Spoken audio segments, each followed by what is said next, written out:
Damai sejahtera Allah yang melampaui akal di dalam Yesus Kristus Tuhan kita. Shalom Bapak Ibu Saudara-saudara. Pada hari ini kita akan merenungkan firman Tuhan. Kita diberikan Injil Yohanes pasal 14 ayat 1 sampai dengan ayat 14. Dan firman Tuhan ini akan saya bacakan untuk kita. Demikianlah yang tertulis dalam Alkitab sebagai firman Tuhan. Rumah Bapa. Janganlah gelisah hatimu, percayalah kepada Allah, percayalah juga kepadaku. Di rumah Bapakku banyak tempat tinggal. Jika tidak demikian, tentu aku mengatakannya kepadamu. Sebab aku pergi ke situ untuk menyediakan tempat bagimu.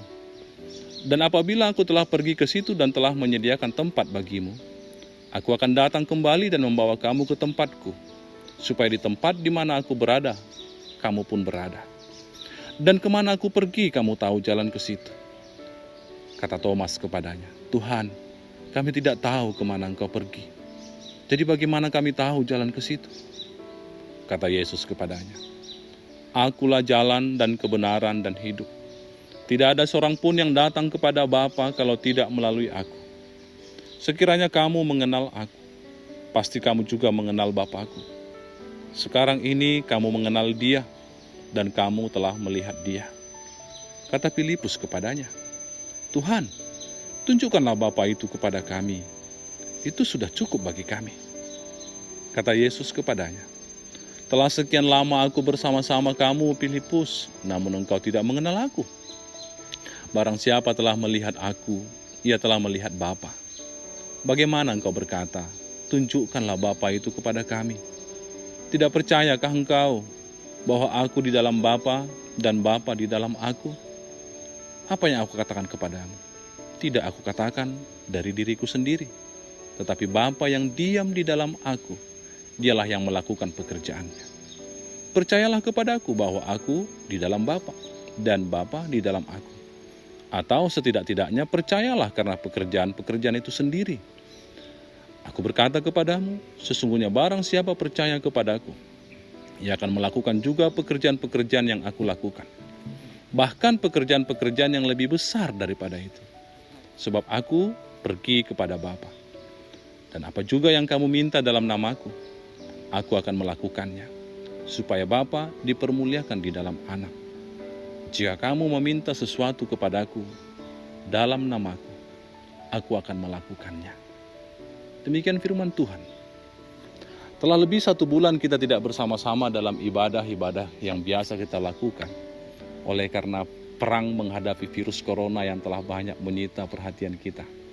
Dan hari ini kita telah memasuki minggu kelima setelah Paskah. Bagaimana kabar saudara-saudara? Apa kabar?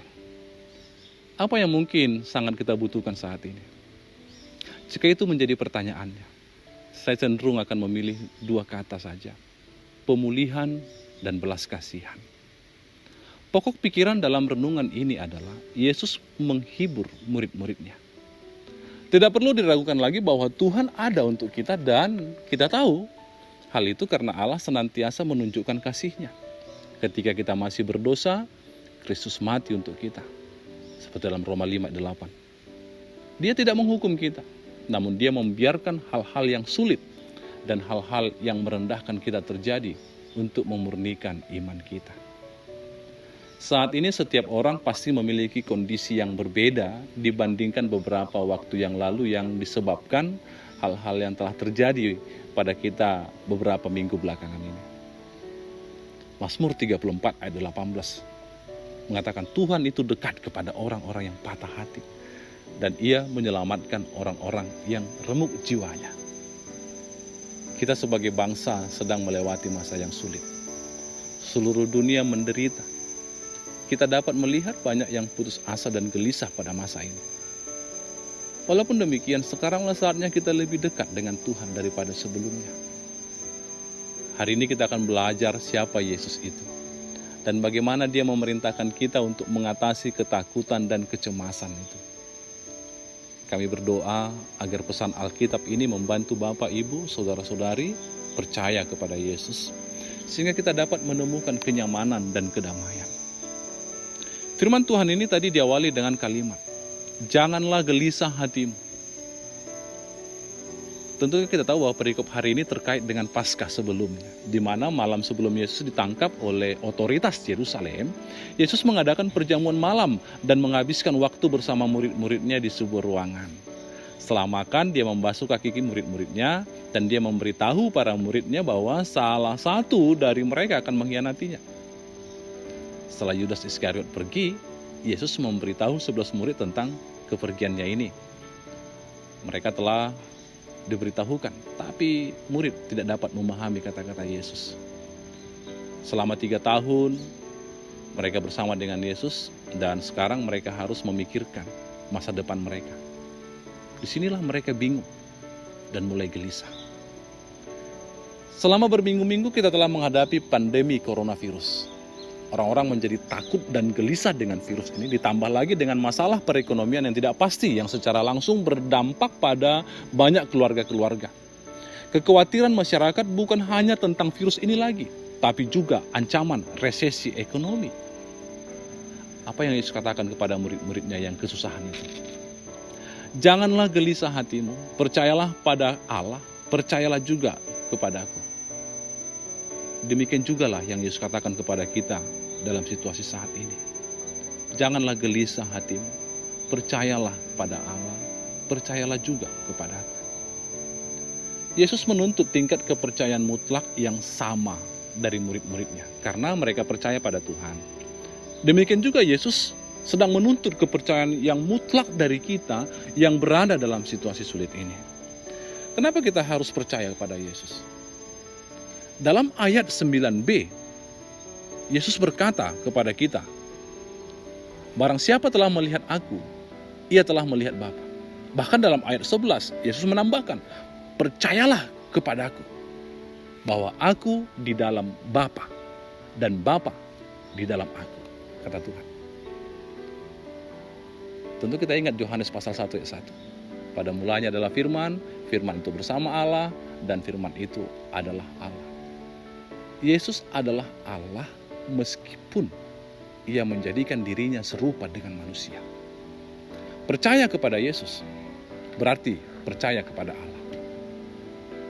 Mengapa Yesus berkata pada murid-muridnya untuk percaya kepada Allah dan juga percaya kepadanya? Itu karena Yesus melihat kecemasan dan kekhawatiran dalam hati mereka.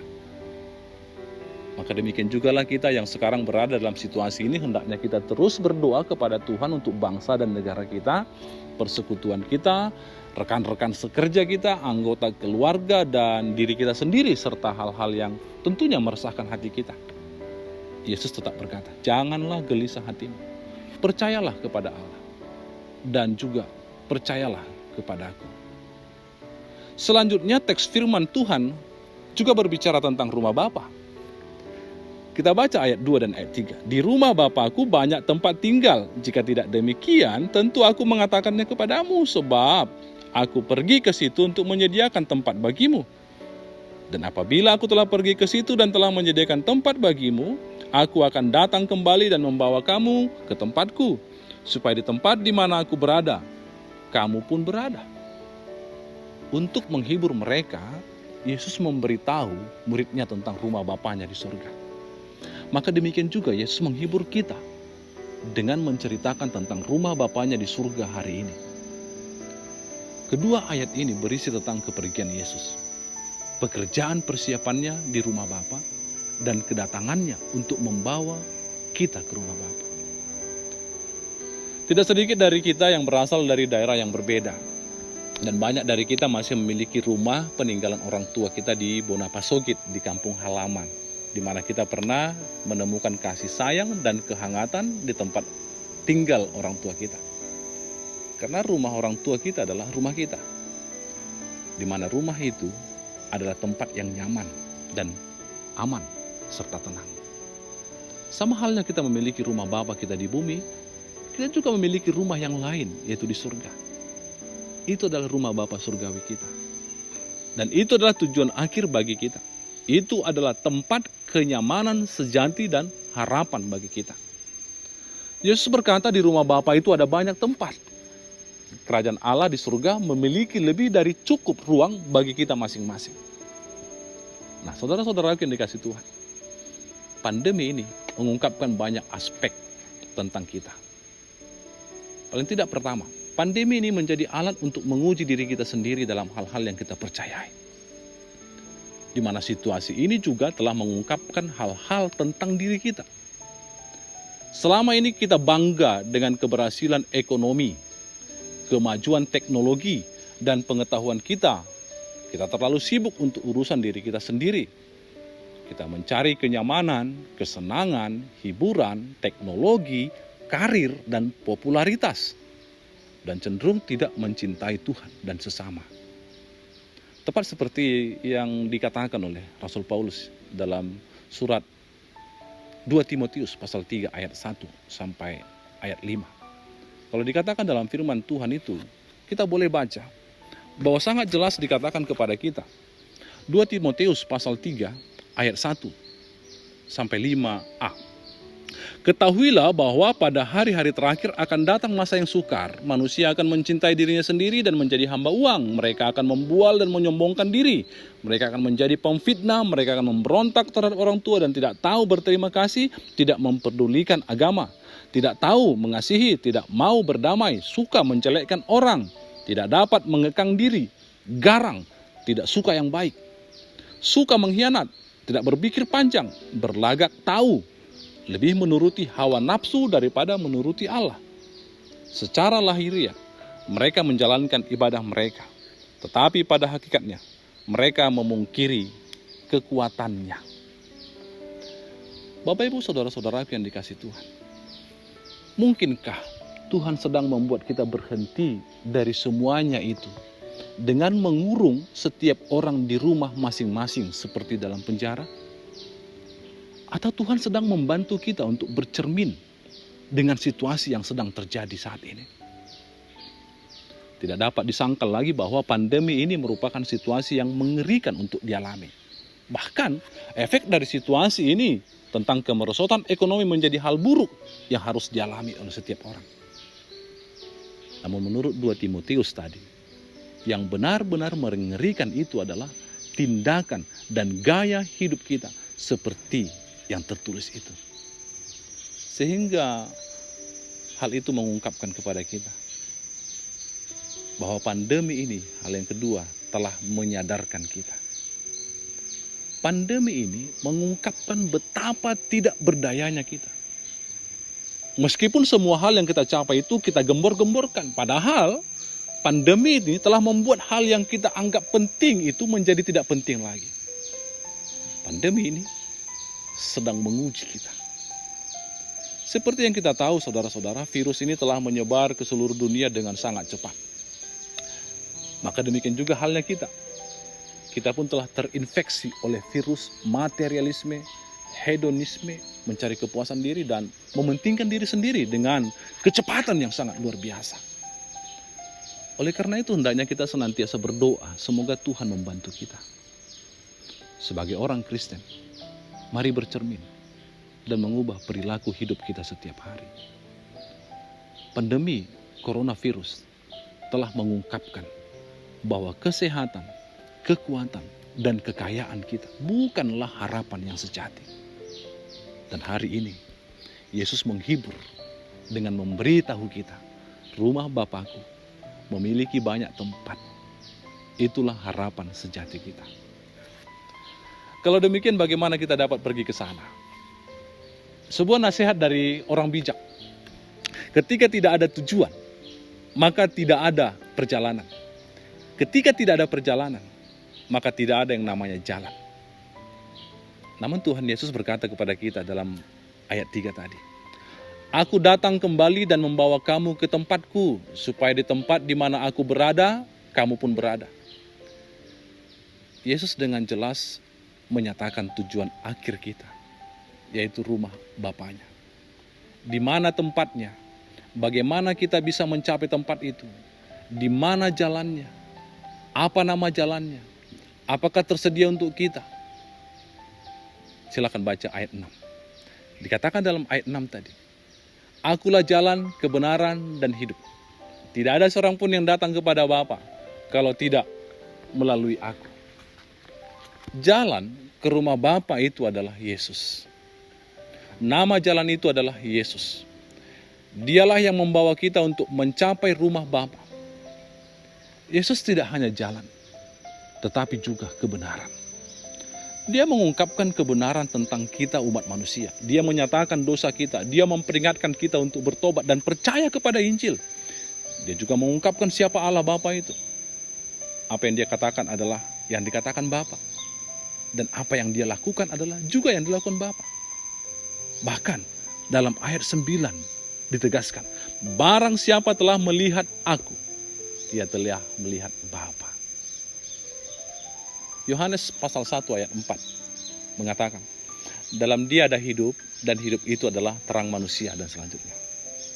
Yesus tidak menuntun kita ke neraka, tetapi ke rumah Bapanya, di mana ada sukacita dan persekutuan ilahi.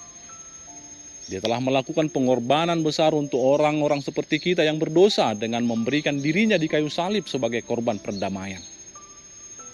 Dengan cara ini, Dia telah membuat kehidupan kekal tersedia bagi semua orang berdosa. Dan Dia bangkit kembali dari kematian. Yesus hidup. Yesus adalah jalan dan kebenaran dan kehidupan. Tanpa Dia, kita tidak bisa sampai ke rumah Bapa itu. Oleh karena itu, percayalah, Tuhan sedang menghibur kita melalui firman-Nya hari ini. Bahwa Tuhan masih tetap melakukan pekerjaannya di tengah-tengah pandemi ini. Jangan sampai hatimu gelisah oleh berita-berita yang ada. Percayalah pada Yesus. Pandemi ini pasti akan berlalu oleh Dia. Dan kita akan kembali ke kehidupan kita dengan beberapa perubahan. Dan tetaplah ingat, bahwa harapan kita, bahwa kita memiliki tempat untuk dimasuki, yaitu rumah Bapa kita di surga. Dan Tuhan Yesus menghibur kita dengan itu. Sehingga janganlah gelisah hatimu, percayalah kepada Allah, percaya jugalah kepada aku. Tuhan Yesus memberkati kita. Amin.